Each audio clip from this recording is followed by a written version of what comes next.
Bonjour à tous et bienvenue à cette nouvelle édition d'Information dont voici les titres. Offrir des cadeaux surtout aux enfants est une tradition au Bénin pour la célébration de la fête de Noël. Mais au marché, les vendeuses se plaignent de la mévente et de la rareté des clients. Daniel Sosa a fait le constat. La période de fin d'année rime avec le déstockage communément appelé liquidation. Divers produits sont déversés sur le marché, mais attention à leur qualité.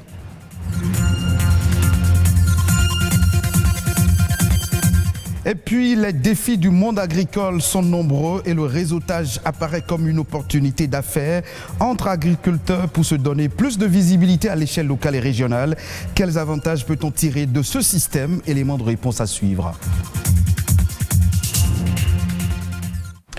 À quelques jours de la fête de Noël, les enfants sont dans l'attente des cadeaux de fin d'année, comme c'est le cas en cette période de l'année. Ainsi, à Cotonou, des stands de vente de jouets sont installés un peu partout pour permettre aux parents d'acheter des présents à leur progéniture.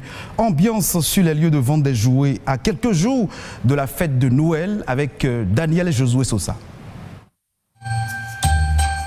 C'est devenu presque un réflexe à chaque période de fête.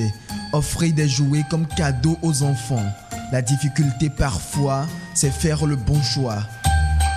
De nombreux parents visitent les stands de vente de jouets avec des critères bien définis. Objectif, donner aux enfants des cadeaux éducatifs. Le choix des cadeaux est fonction de l'âge de l'enfant, de son sexe. Quand je prends un jouet à mon enfant, je suis dans l'optique que cela l'amène à mieux réfléchir, à renfermer son intelligence. J'ai fait déjà quelques choix. J'ai pris du Scrabble pour ma fille et une tablette. Voilà. Je n'ai pas pris les jouets à connotation violente, les fusils et tout. Je ne suis pas très intéressé par ce genre de jouets parce que pour moi, ça n'apporte rien d'instructif à l'enfant. J'ai choisi 2 cadeaux, j'ai 2 enfants. Il a un ordinateur, donc il peut calculer, s'entraîner sur qu'on commence, saisir des mots. L'autre jeu, c'est par rapport aux prononciations des lettres, parce que la petite, elle est saisie encore, donc c'est par rapport à l'apprentissage des lettres. Dans ce stand de vente, il n'y a pas grande affluence. Pour ses parents, cela est dû au prix élevé des jouets. Mais n'empêche, l'achat des cadeaux pour les enfants est indispensable. Sur le terrain, on voit qu'il n'y a pas d'affluence comme d'habitude. On voit que les cadeaux sont un peu chers. Il y a de très, très jolis jouets, seulement que les prix repoussent légèrement. Mais ce qui est sûr, eu égard à notre environnement, la sociologie et tout, on ne peut pas ne pas se plier en 4 pouces pour satisfaire à ces genres d'exigences. Nos enfants auront les jouets, quoique les prix soient élevés.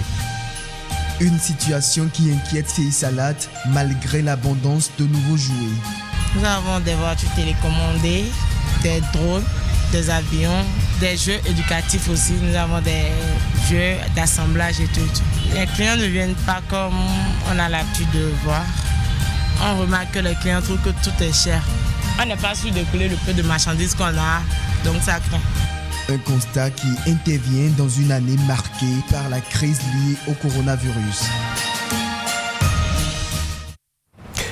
Allons à présent au Cameroun pour rester toujours dans l'ambiance des fêtes de fin d'année. À quelques jours de la fête de Noël, on peut noter une certaine effervescence dans les rayons des magasins de la capitale camerounaise en général et dans les surfaces de distribution de jouets en particulier. Allons à la découverte de quelques clients qui jouent au Père Noël tout en gardant à l'esprit le côté instructif comme critère de choix.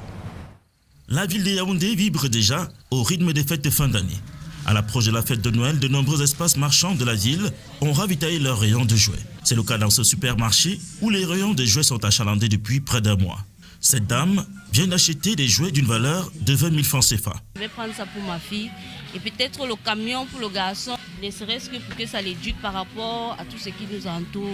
Ils demandent plus des trucs comme des tablettes et des grandes. Pour de nombreux parents rencontrés dans cet espace commercial, le choix des jouets est d'abord celui des enfants. Une façon pour eux de récompenser les bons résultats de leur progéniture au cours de ce premier trimestre de classe. D'autres, par contre, achètent des jeux éducatifs. C'est les enfants qui nous demandent le style de jouets que nous venons acheter pour eux, pour les fêtes. Les parents sollicitent plus les jouets instructifs qui développent l'intellectuel de l'enfant. La fête de Noël avance à grands pas, du coup chaque parent veut satisfaire sa progéniture. Mais nombreux d'entre eux portent leur choix sur des jeux éducatifs. On revient au Bénin pour parler cette fois-ci de la qualité des produits vendus dans nos marchés en cette période de l'année. Dans la perspective des dites fêtes, nombreux sont ces ménages qui s'approvisionnent en cette période. Mais avons-nous toujours les bons réflexes au moment d'acheter les produits alimentaires, car c'est le moment de nous prémunir contre les manœuvres frauduleuses dont sont auteurs certains commerçants à l'occasion des opérations de déstockage. Les précisions dans ce reportage signé Alessandra Diotan. La fin d'année rime habituellement avec les soldes. Opération qui favorise l'écoulement rapide de stocks de produits détenus par les commerçants. Les prix sont en effet revus à la baisse. Au Bénin, la pratique est courante dans les marchés et les grandes surfaces de distribution. C'est des moments choisis par les commerçants pour faire sortir au mieux leurs produits de magasin. Le cas de la fin de l'année, vous savez, à la fin de l'année, beaucoup de se fait plaisir. Et ces commerçants profitent pour jouer soit sur le prix du produit ou bien changer d'emballage, pourquoi pas. Ces pratiques, qui relèvent de la mauvaise foi de certains commerçants, exposent à de situations dommageables. Des produits dont les dates sont périmées, dont on a falsifié. Des produits qui ont bel et bien la date intacte, mais du fait de la mauvaise conservation, ont perdu leur qualité. Les boissons et autres produits alimentaires sont les plus touchés. Sur le terrain, les équipes de contrôle rivalisent d'ardeur. Mais pour une veille permanente, le consommateur se doit d'être vigilant. Contrôle de couleur ou d'odeur des produits, vérification des emballages et des dates de péremption, tels sont les réflexes à adopter avant tout achat. Ceci pour une bonne raison. 2020 est particulier. Vous savez, la pandémie a perturbé le marché. Beaucoup n'ont pas pu vendre comme il se doit. Et des produits qui devraient déjà être consommés depuis mars ont perdu leur qualité. Probablement, mais le commerçant voudra à tout prix faire consommer par les populations. C'est en cela nous leur demandons d'être très vigilants, de ne pas regarder seulement le coût des produits, mais s'ils constatent s'il y a des points où le comportement du distributeur paraît suspect en termes de falsification de date de péremption ou bien changement d'emballage.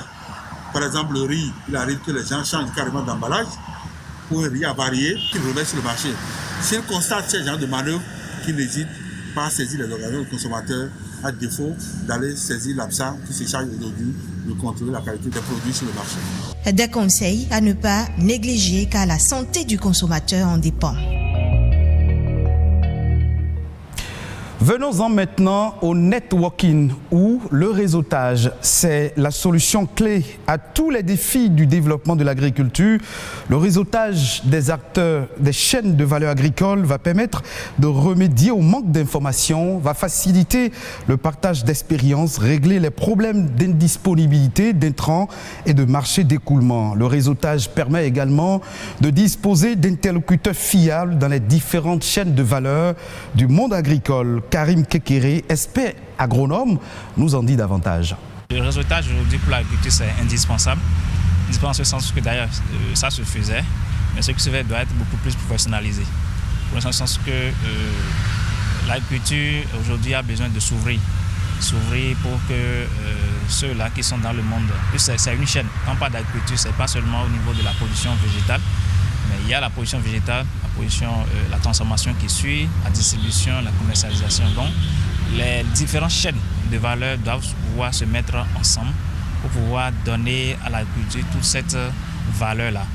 Donc, si par exemple vous êtes dans un réseau professionnel bien indiqué, vous avez cette chance-là de vous ouvrir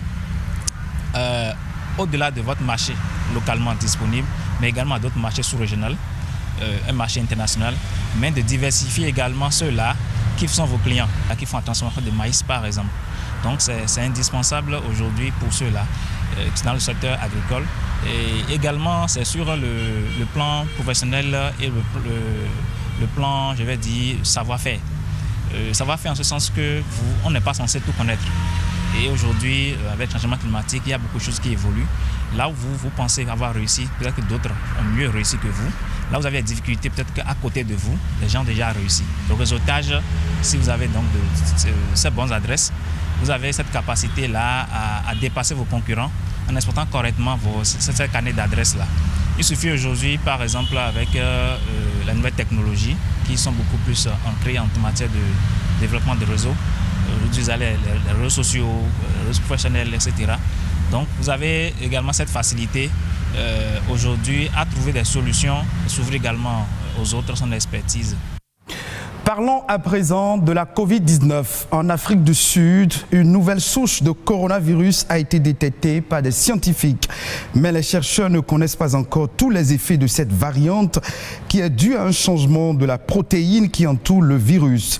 Cette nouvelle forme qui répond au nom de variante 501V2 semble se propager plus rapidement. Les scientifiques tentent désormais de savoir si cette nouvelle souche peut provoquer des cas plus graves et si elle pourrait nuire à l'efficacité des futurs vaccins. Ce sera tout pour cette session d'information. Merci de votre fidélité. Retrouvez ce journal en replay sur le site de l'ORTB, www.ortb.bj.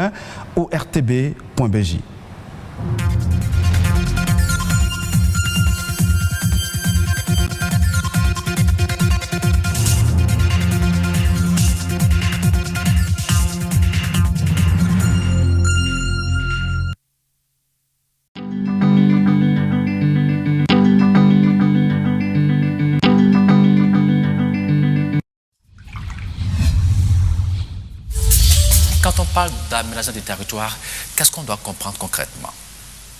Lorsqu'on parle d'aménagement du territoire, c'est en fait la recherche d'une meilleure utilisation de l'espace. Les gens peuvent se disposer comme ils veulent et on essaie maintenant de chercher l'équilibre. Dans la commune, vous devez manger. Donc il faut garantir là où vous allez faire les cultures. C'est la zone agricole. Il y a la zone maintenant naturelle sur le plan environnemental, il ne faut pas tout désorganiser. Donc il y a la zone naturelle, les espaces verts. L'agenda spatial, qui est le schéma de départ, a prévu plusieurs modèles de développement. Tout ce que l'urbanisme a projeté comme infrastructure socio-communautaire, ça occupe une superficie donnée.